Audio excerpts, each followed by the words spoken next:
Can Hong Kong truly pull this off? Strict crypto rules without killing innovation. That seems impossible. The city is rapidly expanding its digital asset regulatory framework, aiming to become Asia's premier crypto hub while maintaining institutional credibility.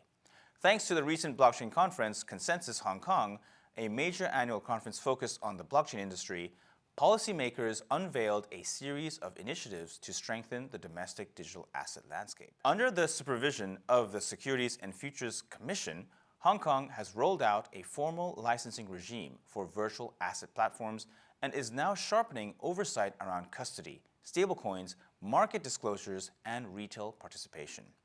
Officials say the objective is clear: attract global crypto firms, restore investor confidence, and avoid the excesses that defined the last bull cycle. What makes this story even more strategic is Hong Kong's position as a financial bridge, operating with relative autonomy while mainland China maintains its strict ban on crypto trading, but continues to support blockchain development. Industry leaders see this as a calculated move to capture capital flows from both East and West.